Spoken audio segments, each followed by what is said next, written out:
math, and a lot more. So our focus on today's meeting is going to be on how to improve learner concentration. We tend to focus so much on content. We focus so much on content, with the topics, have they finished the syllabus and everything, but we forget the things that enable all this to happen. Things like concentration are not on the curriculum, they will not be taught in school, but they are very necessary for the learner to go forward peacefully as they learn.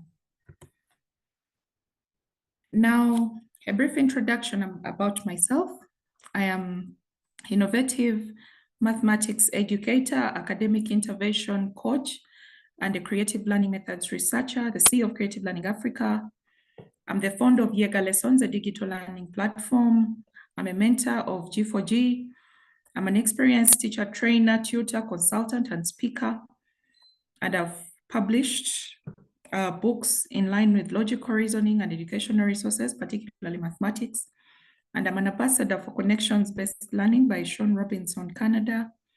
I'm a member of Business Networking International Champions Chapter. And I would say I'm an award-winning entrepreneur. And I won recently the Education Changemakers Design Thinking Challenge in East and Central Africa. I've featured in the top 40 under 40 New Vision, the Full Woman magazine, and so much more. And I'm very passionate about mathematics education and innovative teaching methods. So that's just a brief about me. We'll go forward. Now on today's agenda, we're going to look at what concentration is, the disruptors, the signs, focus boosting habits, concentration brain training, and so much more. Since we have limited time, we are going to dive into it straight away. Now we are going to have an icebreaker. Now, one of you is going to put up your hand and respond to the first question, and I'll expect another person to respond to the second one and the third one, like that. Okay? Now, the first one is, what comes once in a minute, twice in a moment, but never in 1,000 years? Just one of you, unmute yourself and respond.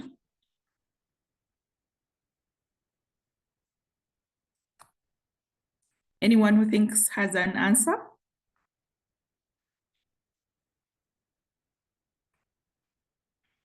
You can respond in the chat.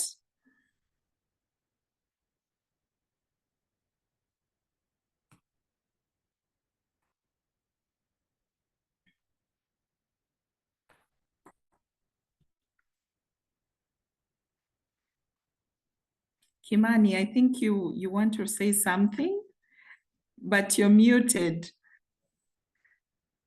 No, I can see you. I'm just thinking it out loud. Okay. And I'm also with my kids. This class, because I saw it's something to do with maths. So yes. I'm with my kids and they are looking and listening. So okay. Wow, what comes in a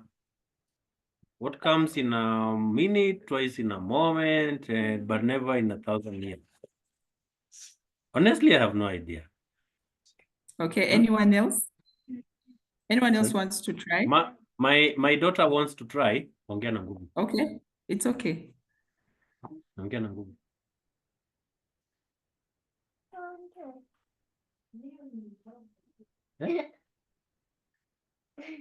Aya, niambie basi niseme. Better aim. Letter M. Letter M. Letter M. She's actually right. It's letter M, because in the word minute, congratulations, because in the word minute, letter M comes once. In the word moment, letter M comes twice. Wow. And in 1,000 years, there's no letter M. So it can never be in 1,000 years. So your child is right. Wow, that's a great one. Another person to try. I am alive. I am not alive, sorry, but I can grow. I don't have lungs, but I need air. What am I? Another person to try.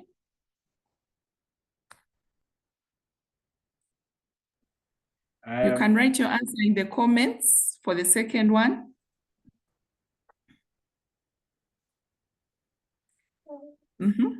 I am not alive, but I can grow. I do not have lungs, but I need air. What am I? Right.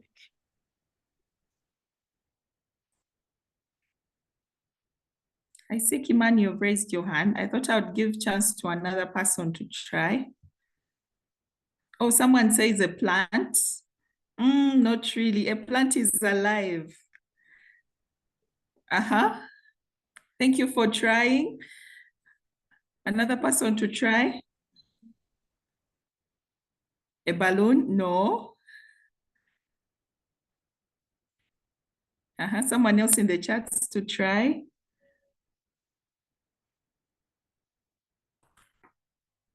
Sky? No, thank you. A cockroach. A cockroach is alive. Because the question says, I am not alive, but I can grow. I do not have lungs, but I need air. What am I?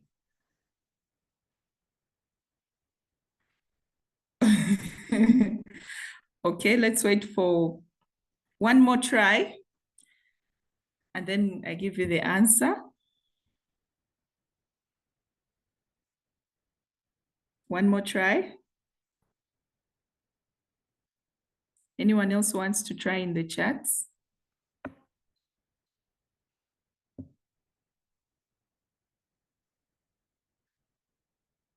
Okay, it looks like everyone has exhausted their answer. Now the answer for this second one is fire. Fire is alive and it can grow and spread out everywhere. It doesn't have lungs, but it needs air. It needs oxygen. Okay. And lastly, I have keys, but no locks. I have space, but no room. You can enter, but you cannot go outside. What?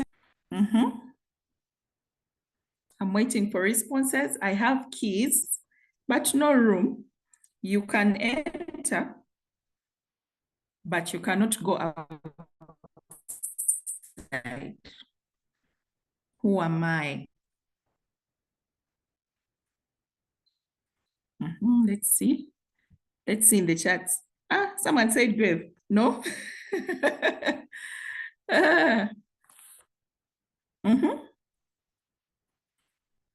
Thank you for trying. Any other trial? Any other trial? Let's see. There's another. A granary. No, thank you.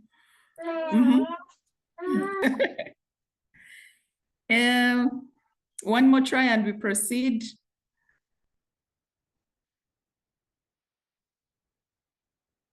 One more try and we proceed. Okay, it looks like we have exhausted our answers. The answer is actually a keyboard. A keyboard has keys but no locks.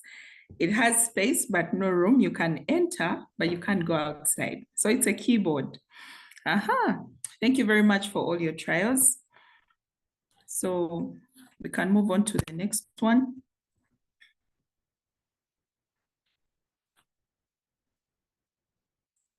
Now we want to go ahead and calculate the concentration span. On average, someone concentrates for 1 to 5 minutes per year, okay? So let's say your child is 10 years. If you want to calculate their concentration span, or what their concentration span should be like, depending on their age, you would get that 1 minute, you multiply it by their age. So the example I've given here is 10 years. When you multiply it by their age, that is 10 minutes. And then you also get 5, multiply it by their age, you get 50 minutes. That implies for a 10-year-old, their concentration span should be between 10 to 50 minutes before taking a break. Okay, so you can try to calculate that for yourself, for your children. This will give us a direction to know whether your child is within the right concentration range or they are below the expected concentration range.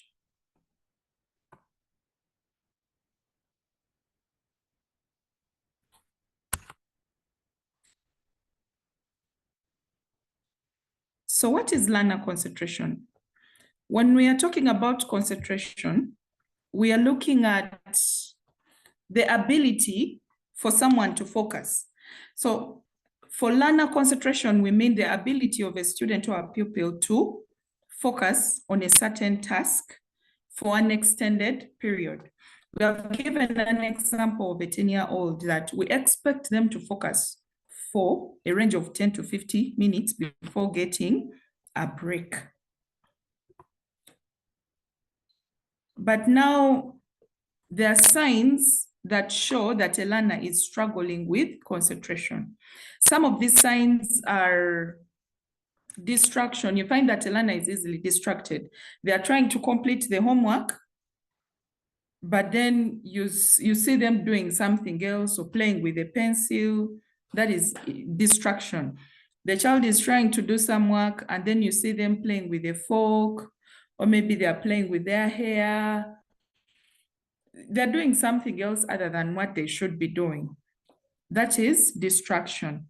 Then inconsistent performance is also a sign of concentration struggles among learners. You find that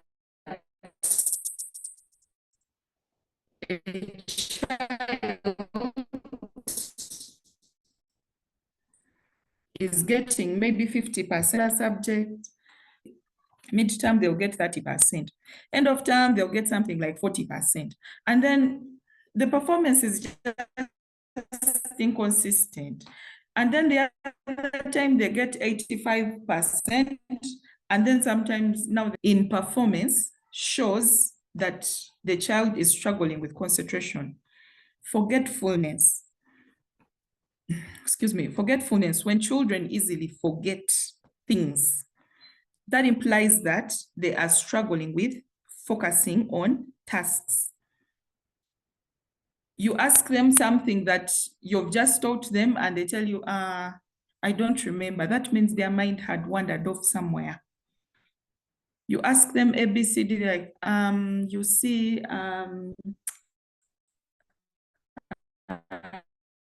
teacher, I think I've not understood that the mind meandered and went off somewhere. They actually usually daydream a lot. Then another sign of concentration struggles is incomplete tasks. You tell a child, okay, do these 5 questions of, let's say geography, do these 5 geography questions. And guess what? They'll do 2 and they go to play or do something else other than what you told them to do. So children who do not complete tasks probably struggle with concentration. What I mean by this is children, let me say you've given them a task to write a story about their birthday. Now they know their birthday, they also know what happened on their birthday and all the things, the friends they invited, the cake they cut and ate and all that stuff, they know that. But when you tell them to put it together in a story, you might find there is no story flow. They might start with the end and then the beginning somewhere in the middle, and then they keep on mixing up stuff. So that is the inability to put thoughts together. And then they're always moving. By always moving, I don't mean this moving like By always moving, I mean, as soon as they have a task to do, that's when they'll ask to go to the bathroom. They do the first question, or they start doing the first task. Immediately they'll say, may I go to the bathroom? I would like to drink some water. I would like to do this. Like, they come up with all sorts of excuses. So they always keep moving around. They cannot concentrate. And then they often stare into spaces. You've given a child a project or a task, you've told them to do the dishes. Now, they get the plate properly and start doing dishes, and then in the middle of doing dishes, they start looking into space, daydreaming, thinking of other things. That is a lack of concentration. Then they're usually disorganized. You find the book side, the other side, when they come back from school, they throw the bag wherever they want. You go to their bedroom. Everything is everywhere. It's a mess. So the child is struggling with concentration. Okay.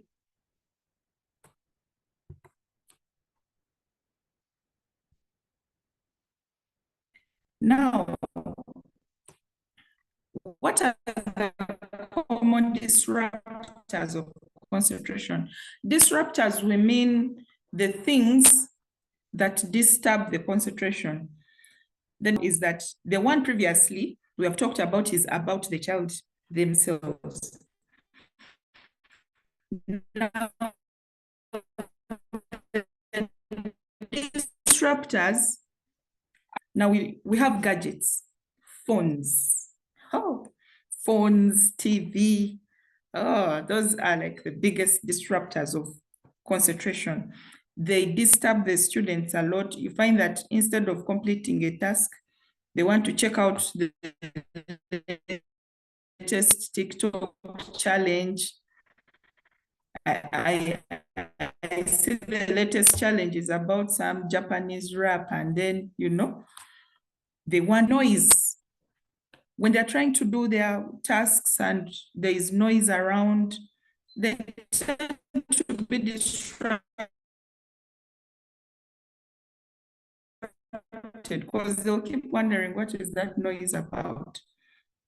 Music can even be noise, especially if it's not what they need to be listening to at that time. Hunger. Excuse me. When you're hungry, it is very, very difficult to do what? To concentrate. You can't concentrate on an empty stomach. Then we talk about sickness. That one, and your brain is just concentrating on getting well. So there is no way that you'll focus on whatever you're doing. Fatigue usually comes as a result of working too much. Sometimes our children overread. They overread and forget to rest and relax. Resting is very important. So they get fatigued and they can't even concentrate on an activity because the brain is tired. There is also physical discomfort. Like, so the teenagers, especially for the teenagers, there are certain clothes they like. Now you find that the clothes are squeezing them, they can't fit in them properly. So that is physical discomfort. It causes a lack of concentration. Now, instead of listening to the teacher, you start focusing on the ill-fitting jeans you're putting on. So physical discomfort can cause a disruption in concentration. Then we have multitasking. There is a myth surrounding this whole multitasking thing.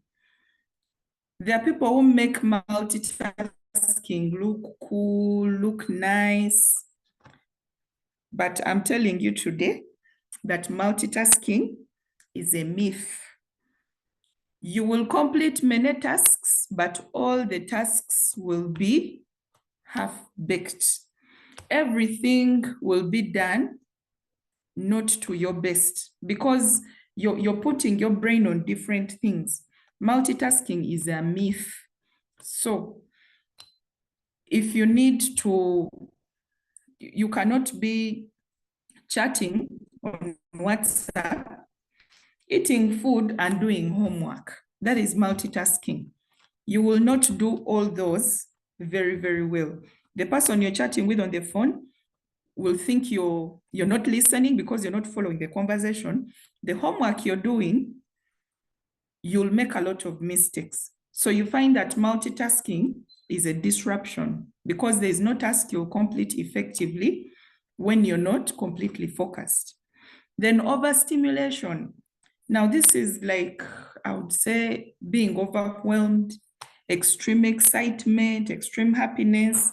Situations in the extreme disrupt concentration. For example, if you are not expecting a birthday gift and then you get a surprise birthday gift, in that moment, you're so excited in that whatever task they give you, you're most likely not to give it that much attention because all your attention is on the surprise you've just got. Then lack of structure. Many of us are struggling with this in our homes. We don't have a structure at all. Your children wake up and the day just goes just like that. They don't have a routine they follow that when we wake up, we all wake up at this time, we do A, we do B, we do C, like that. They don't have a routine they follow. Once they're on holiday, that is it, time to sleep, stretch legs, do whatever the day brings, okay? So a lack of structure, lack of a routine creates a proper environment for the child not to concentrate because they'll not be focused on anything really. So they'll just wake up and, okay, maybe today I'll do this. So they're not focused on anything. Now, I want to hear your thoughts. What diverts your child's concentration? You can unmute yourself and say it, or you can say it in the chat.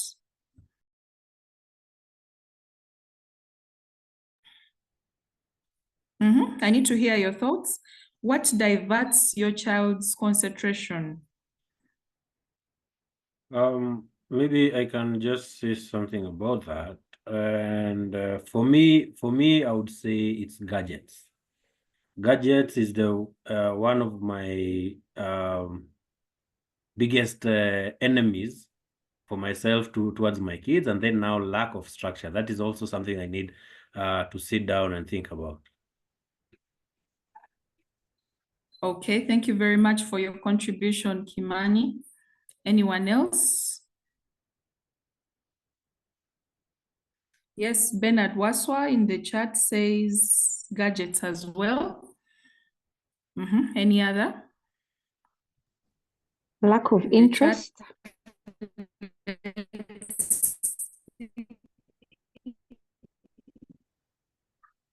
Lack of interest. Then there is lack of structure. Any more? Thank you very much, Grace. Grace says lack of interest. So some children are just not interested in stuff. Okay. Gertrude says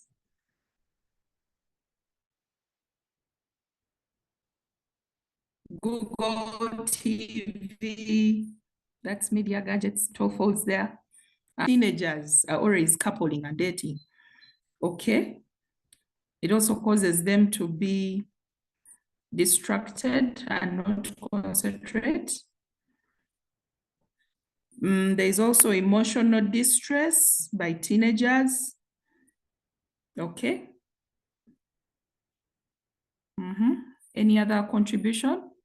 So we can see there is emotional distress by teenagers mainly.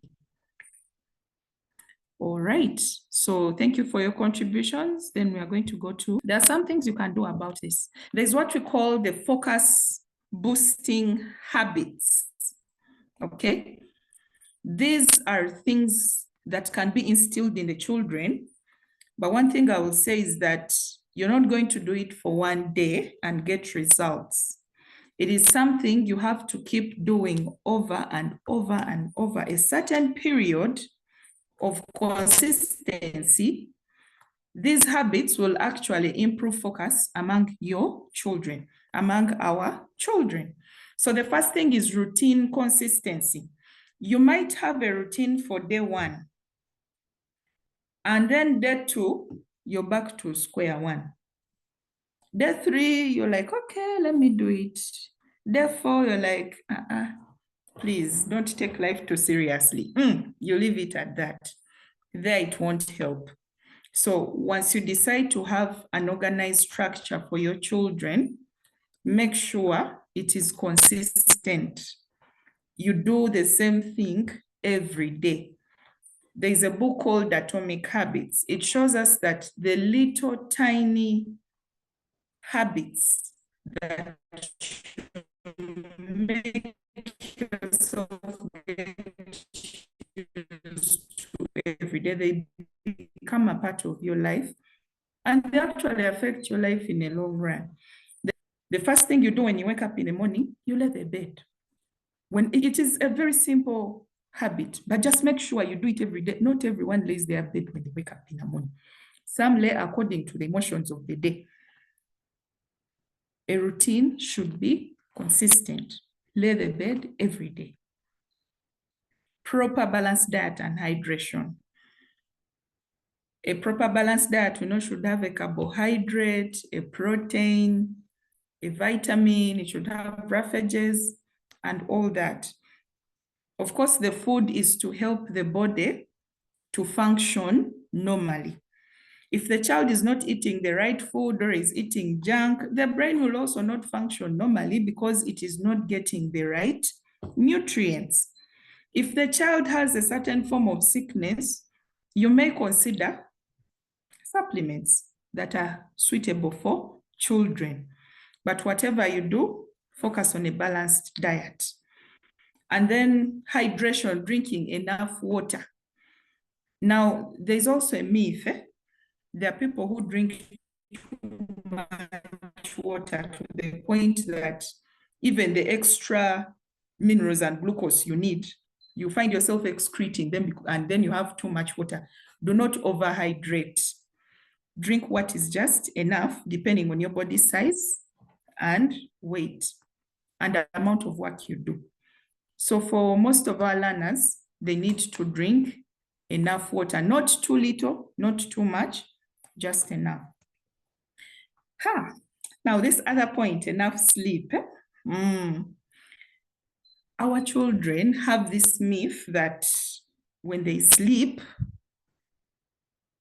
they will fail, which is not true. It is actually the other way around. They need to get enough sleep, around 7 to 9 hours in a day.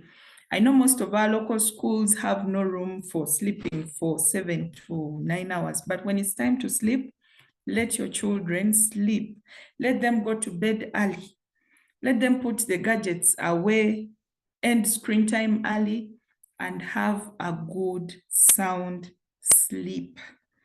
And even when they have been working the whole day, they need to take breaks. Let us not think that because they are taking a break, they are wasting time. Let us not think that because they went to bed early, they are wasting time they would be using to read. The children need to rest. They need to get enough rest. The brain is busy throughout the day. So the best thing you can do for it is to get some good sleep so that by the next day it is fresh, it is energized, ready to do the next task. People who sleep enough actually concentrate better. Now we go to exercises and hobby. Now, don't oversleep. Get time and do some physical exercises. You'll be exercising the body at the same time you're exercising the brain. The brain will stay alert and active. When it's time for it to rest, it will rest and it will function properly. Digital detox. Digital detox is basically keep having time when you don't have any gadgets, no phones, no TVs, no laptops, no gadget at all. You spend like a whole day without social media, without phones, without anything to do with electronics, and you just interact with nature.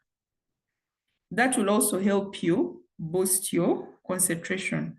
Then we have the single task strategy. This does away with multitasking, doing this, doing that. Get one single task, focus on that one, do it, finish, put it aside, take a break, grab another task, focus on it, do it, finish, put it aside, take a break, like that. Okay, so avoid multitasking. Just do a single task strategy.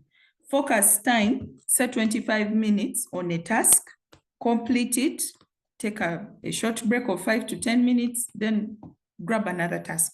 Don't start trying to do this, that, this, and that. You're not going to do a good job. And then your children need to have a tidy environment. I mean, you need to teach them how to be neat, how to organize their spaces, so that even when they are trying to do a particular task, the environment they are in is so neat, organized, looks good. So the brain will not try to be as minimalistic as possible. Try to be as minimalistic as possible. For example,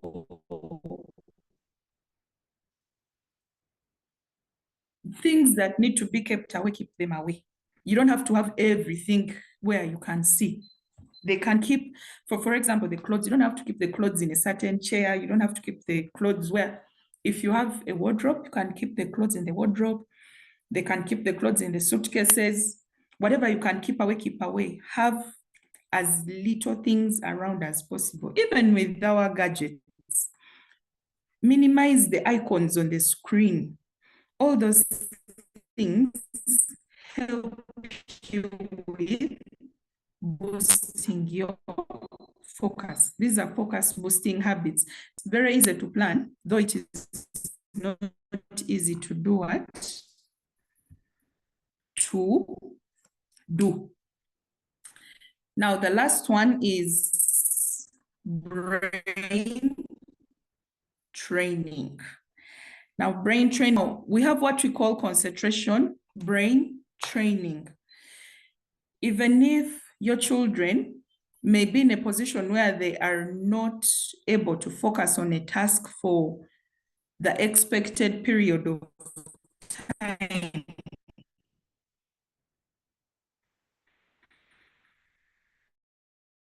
even if you can train the brain to start concentrating, and we call that concentration brain training.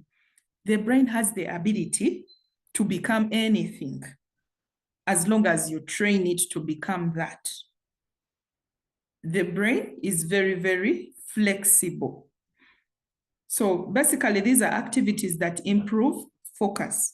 Now, there are quite very many, but I'm going to focus on the key particular ones, which are very easy for you to do at home, for you to do with your students in the classroom. They are very easy to start. So that's why I'm focusing on them. They are very easy to do and very affordable.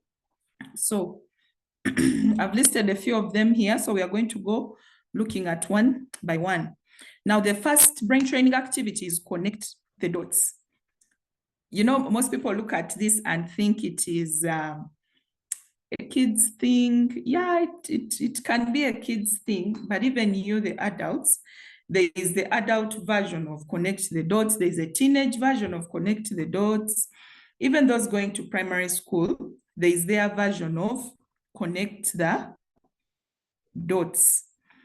This activity improves concentration because the child has to be keen and look for those, as you can see on the screen, there is a simpler one here that looks like a fish. You can see the child has to connect from 1 to 2 to 3 to 4 like that. Now, if they keep practicing connect the dots and you keep increasing the level of complexity, This is a brain training activity for concentration. If you do it over time, as I said, don't do it one day and then you say, things didn't work. No, it doesn't work like that. You need to do it for at least 3 months consistently for you to start seeing a bit of results. Then we go to another activity. These ones, there are so many printables. You can get different versions depending on the age. So they can have fun while improving concentration. In the beginning, the students might not really like them so much because you're trying to push the brain to an extra limit. So automatically the brain they'll try to tell you, no, this work is hard, what? Yeah, you'll go through that phase, but you have to keep encouraging them and they'll move on. Then there is coloring. I love coloring so much. I don't know about you, but I love coloring.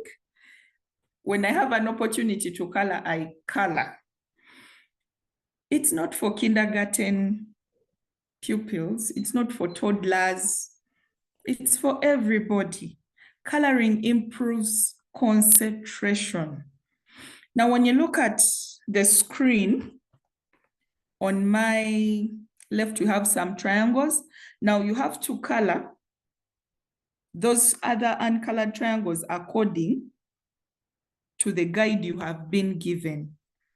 Now, this activity, it's not only about coloring, but it's going to push the child to think and reason that, okay, I'm supposed to color blue for all the triangles pointing on the other side. And then the triangle pointing down has to be green. The triangles pointing up have to be orange. So the child has to be very keen to do what? To be able to do that activity. Now, as they do that kind of activity, you realize that they will also keep improving their concentration. This other one in the middle, you can see they have to color according to the guide they've been given. The last one shows coloring according to numbers. Number 1 is brown. Number 2 is red. So they have to look for all the number 1s in the picture and color them brown. They look for all the number 2s in the picture and color them red. These activities enable the child improve concentration with time. But as I said, it's not a one-day job that you give them one coloring activity and yeah, you expect results. No, it has to be consistent first of all, and it has to happen over time. It's not something that is just going to happen. Then we also have brain teasers, puzzles, and memory games. We started with a brain teaser, and I'm happy we were able to answer at least 2 of them. Now, on my left, I don't know whether it's on your left, on your screen, but there is a chicken that needs to find its mommy. That is what we call a maze. The fact that the child has to think of finding a path that leads them to their mommy, the hen. The child has to focus and concentrate and think of the path they are going to take. Now, a maze is one way of improving concentration because the child will keep on thinking and thinking and thinking and looking so hard, concentrating on an activity. So if they keep doing these things with time, you find that even in their schoolwork, they easily focus on a task and complete it without distractions, or even with distractions, but with the ability to resist distractions. Then we also have some brain teasers.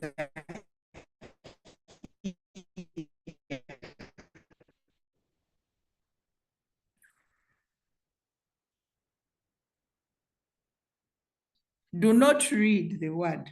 How fast can you say it? For example, they just say the color. So you say red, black, green, blue, yellow, red. Like maybe one of you can unmute yourself and try it. You try reading for us.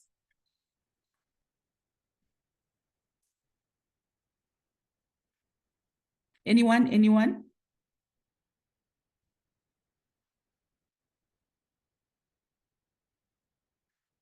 I could try. Okay. This is Anne Please here. do. Yes, Anne. Okay. Red, black, green, blue, yellow, red, blue, yellow, black, red. It's a bit tough. Green, black, blue, green, blue, red, black. Okay, at least someone else can continue. Evita, Evita, my girl here wants to try. Evita. Come on now. Okay. Red, white, yellow, green, red, blue, yellow, red, black, green, white, green, red, black, yellow, green, black, white. You're reading. You're supposed to say the color. You're supposed to say the color. You're supposed to say the color. Can you continue? Say the color. Don't read, just say the color. For example, the first word is black, but the color is red. Okay, okay. Red, black, yellow, blue, No. yellow.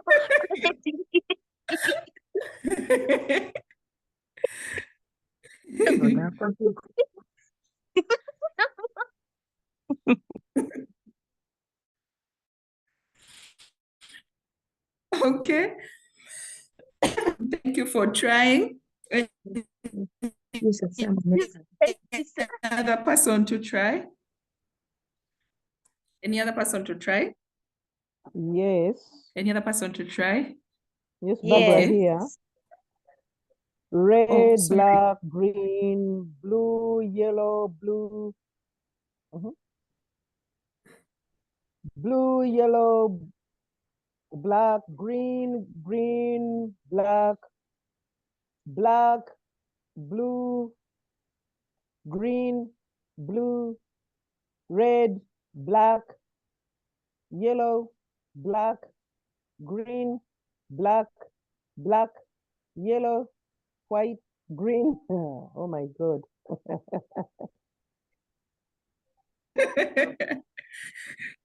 Thank you for trying. Yes. Any other?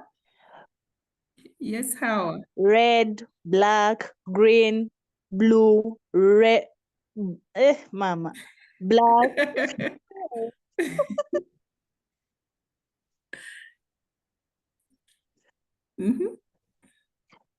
Red, black, green, blue, yellow, red, blue, yellow, black, red, green, black, blue, green, blue, red, black, yellow, black, green, black, yellow, green, red, blue, yellow, black,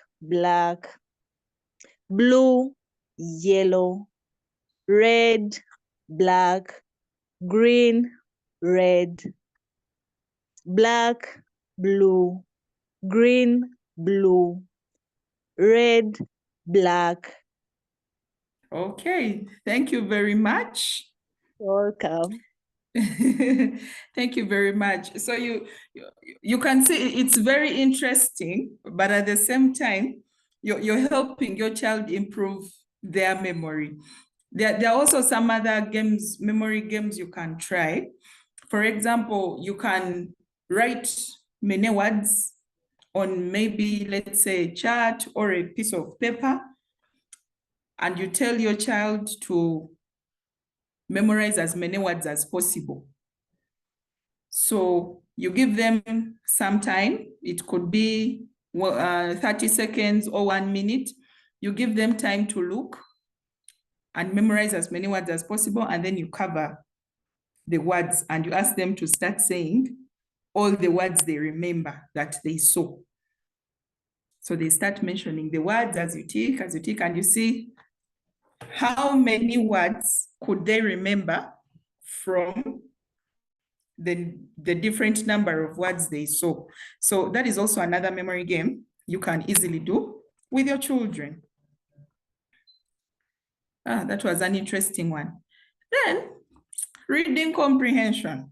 Yeah, most times you look at reading comprehension, you're like, yeah, that's English, what? Yes. What if I told you reading comprehension also had other benefits, like improving concentration among learners? So you can give different stories, they can be articles, they can newspapers. You know, when I was young, my father used to buy newspapers and he would tell us to look for any story we like, read, and then go explain to him what we understood. We didn't even know what he was trying to teach us. Those are some of the things the children realize after some time, that, oh, this thing was important. So not only do they learn how to read, interpret stories, but also improve on concentration. Because when you read, now, as you can see all the passages we have there, for example, this one about artificial intelligence, there are some questions about it. What is artificial intelligence? Now, your ability to read a story and then answer questions about it, in the process, your concentration is improving. Even when you look at this article about forgiveness, at the end of the story, they ask you, how do you show forgiveness? So you have to sit down, focus, and think about your response. So these are the things you can do with your children. These can be Sunday evening activities with your children. At school, they can be part of the lessons. So as you keep doing reading comprehension, you're not only improving their reading skills, their English skills, but you're also improving their ability to concentrate. Now, lastly, sorting rice. It is a simple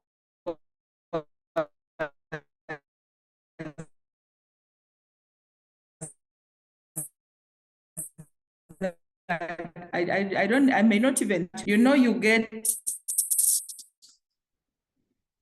unsorted rice. These days, we love buying in their final moment where your learners. This can, one way you can do it, you could do it, you could time the children so they can just sort one glass every day, but they have to beat the time of the previous day. The other time,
It's time for questions and answers.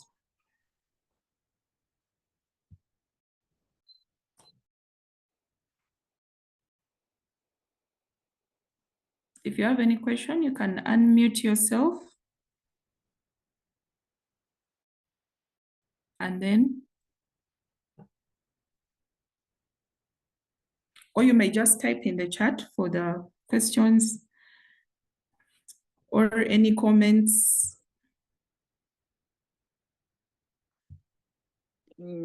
Teacher Basemera. Me, I'm Yeah. an The network is, I'm an adult. you receive me? Do you Okay, receive me? one at a time. So I said the network is not very good, so it disturbs too much. Her network is okay now.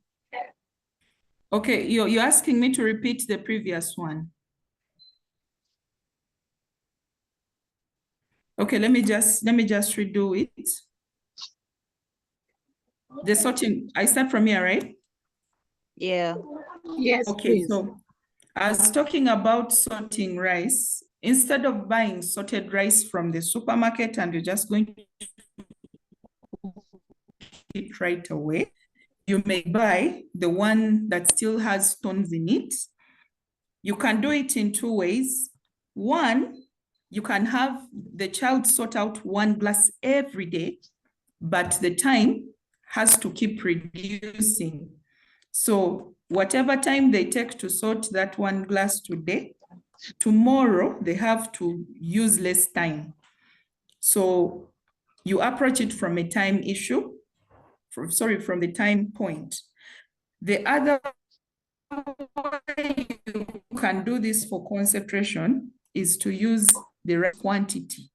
So if they sorted one glass of rice in a certain period, tomorrow, increase the amount of rice and you let them sort within that same period.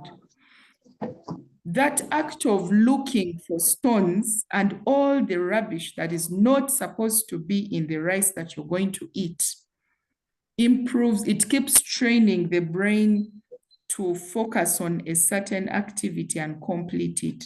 So if you keep doing it over and over again, you're going to find that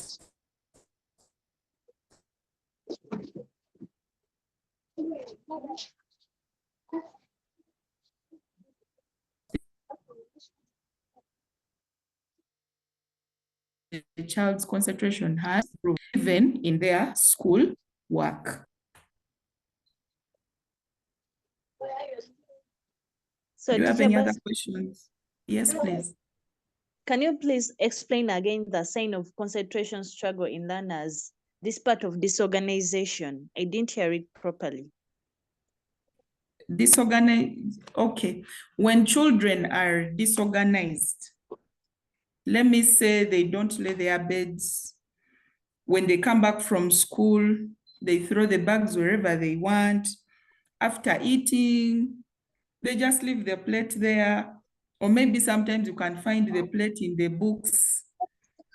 That kind of disorganization is a sign that the children are struggling with disorganization. The fact that they do not see the need to have a tidy environment, they do not see the need of putting things where they're supposed to be, that is a sign of children struggling with concentration. So you find that they cannot even get time and organize their space, lay the bed, put the books in the right place, in the shelves, keep the table clear. Those tasks you would expect them to do, they are not doing. It's most likely that they are struggling with concentration. Have I answered you? Thank you. Yes. You're welcome. Any other question?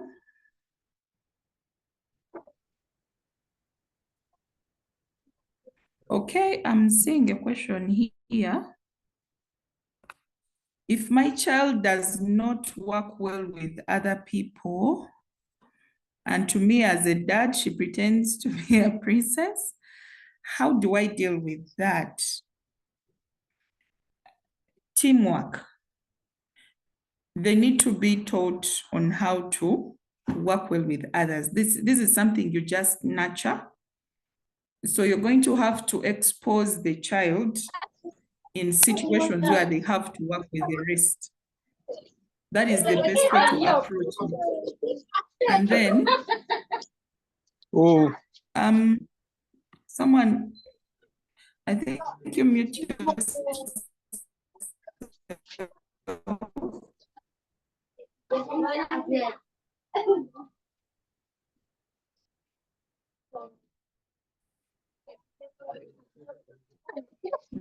Then, if my child has weak hands to write, some of these I've showed you, coloring. When the children color,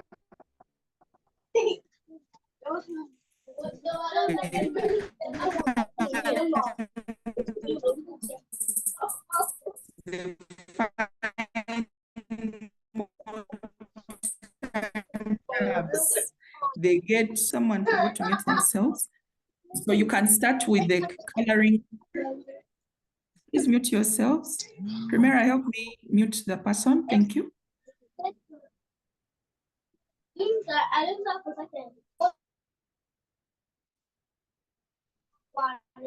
Hello, I have a question.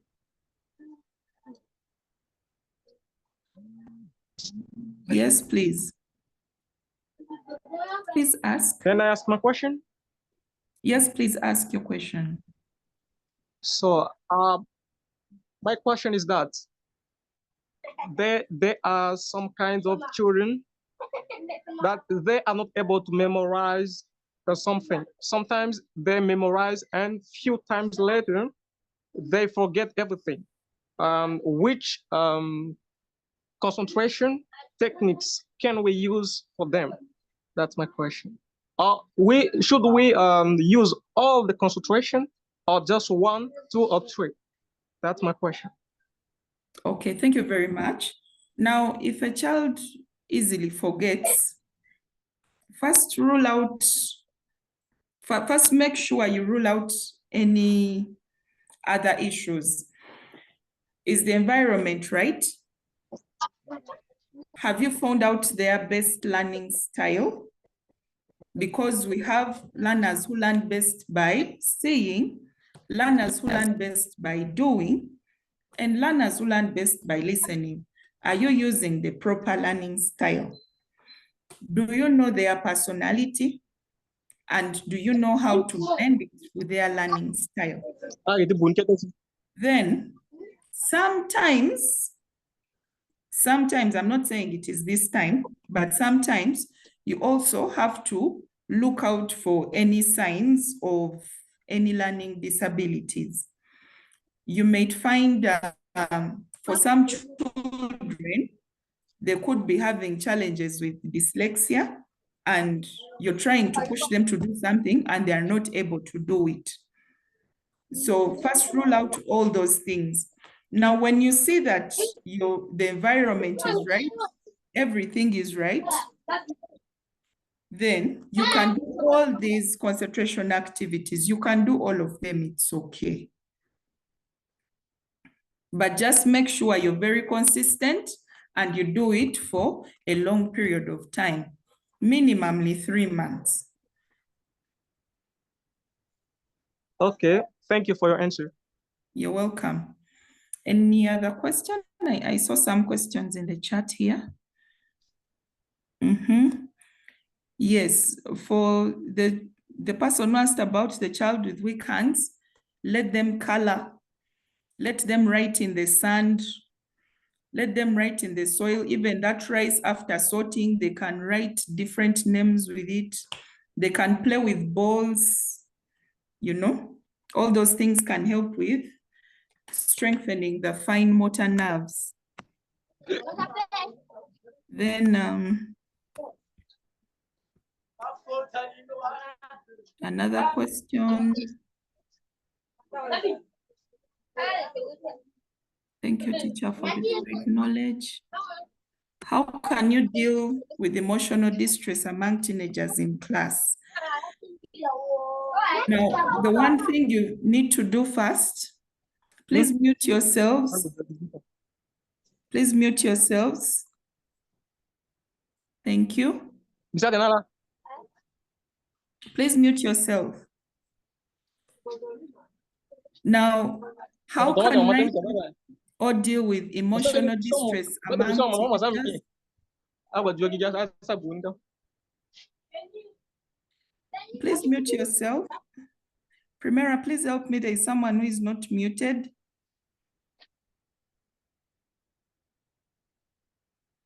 Thank you. First, find out the root cause of the emotional distress. This is something we call root cause analysis. In root cause analysis, you're basically trying to find out why the children are distressed. So as a teacher, you need to dig deep and see what could be causing this distress among the teenagers. Sometimes it's from home, sometimes it's from the relationships they're having, sometimes it's the pressure of wanting to excel. So you need to dig deep and find out the root cause of the emotional distress. When you find out the root cause, it will give you a better stand to address the situation. Thank you very much. I hope I've answered you. Then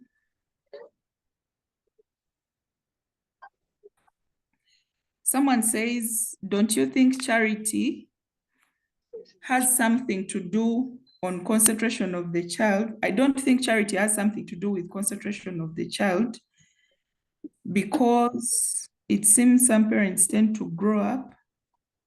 Let's wait. Let me try and read it. I don't think that charity has something to do on concentration of a child, because it seems some parents tend to grow up their children as adults and so find it easy to resist rules and class procedures. I don't think we have spared the rod and we have spoiled some children. Thanks. For the Bible is very clear.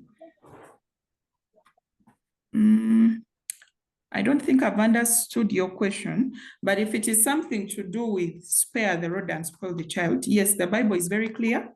It calls us to discipline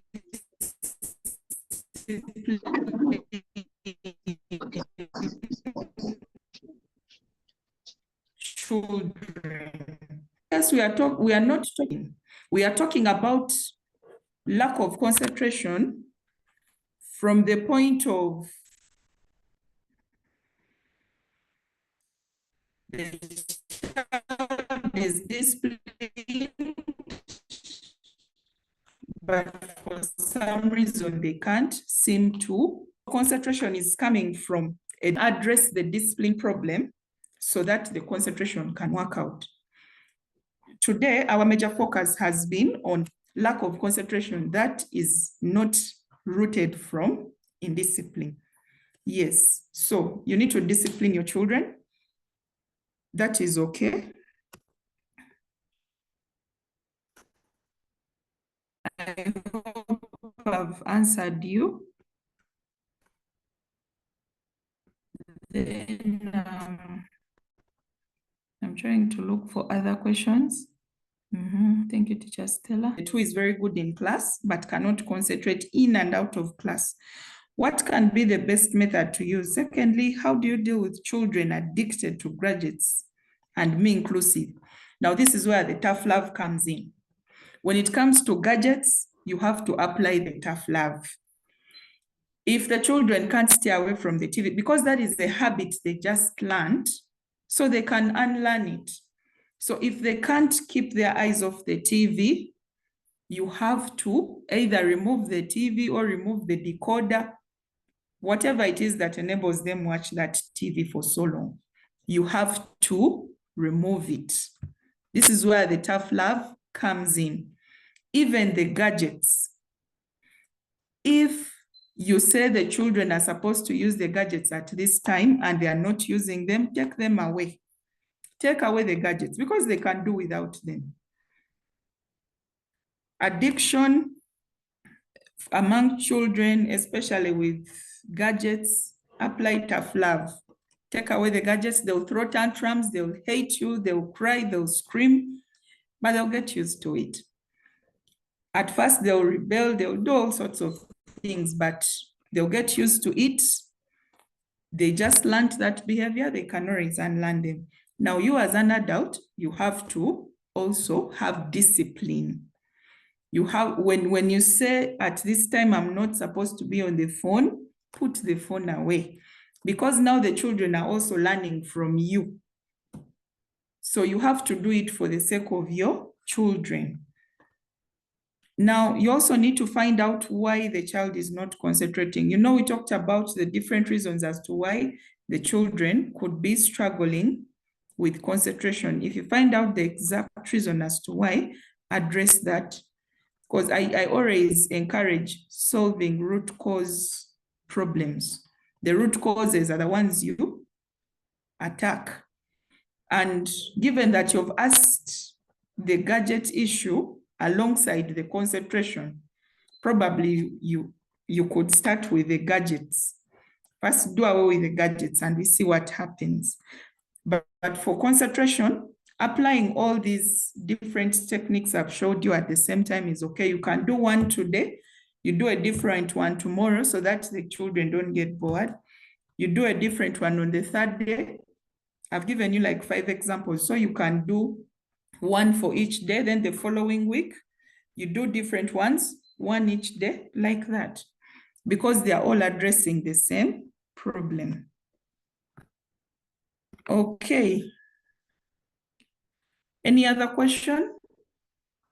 Any other question?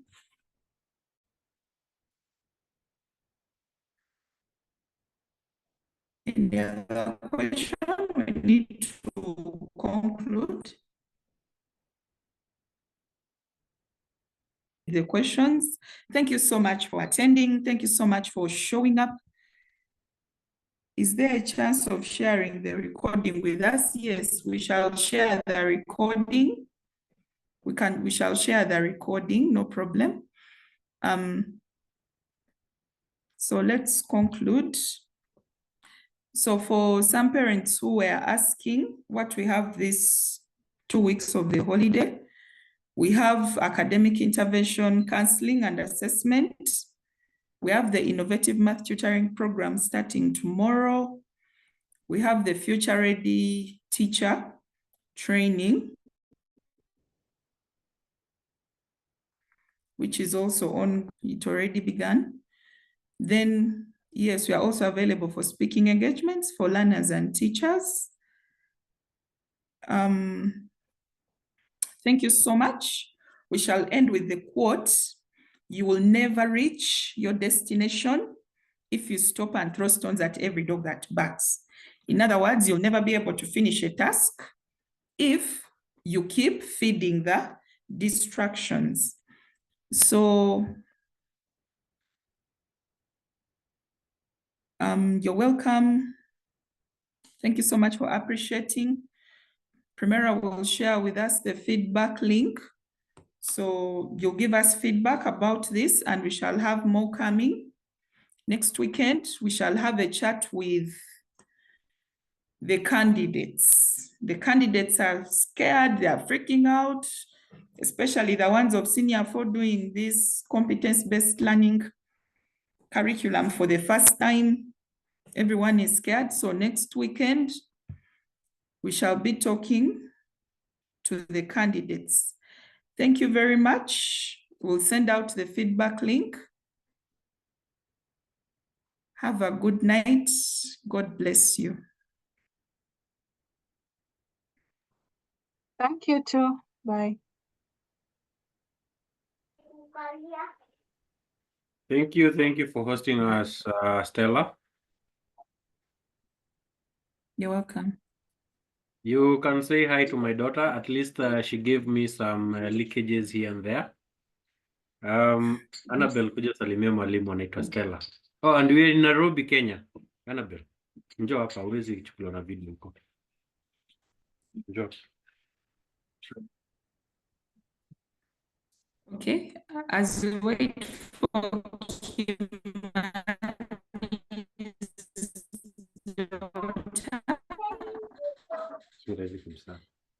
the candidates to still be around. I'm hoping they'll still be around over the weekend. Stella, what Yes. kind of system are you using in Uganda? We are using CBC for secondary school. Yes. So it's the same system as we are using here in Kenya, though Yeah, we are using it from primary school all the way to secondary school. Yes, that's the only difference.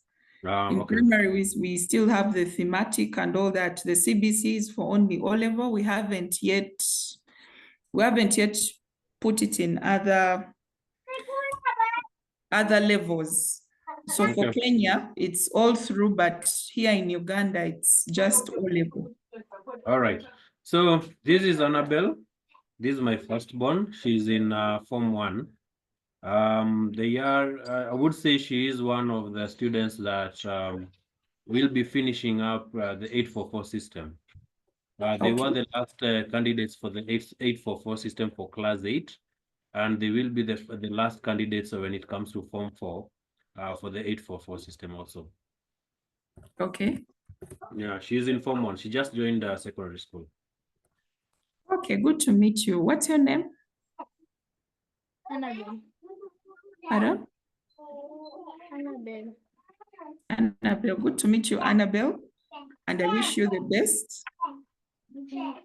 Yes. You seem to be a very nice student. I believe in you. So go make your parents proud, okay? Okay. Nice to meet you.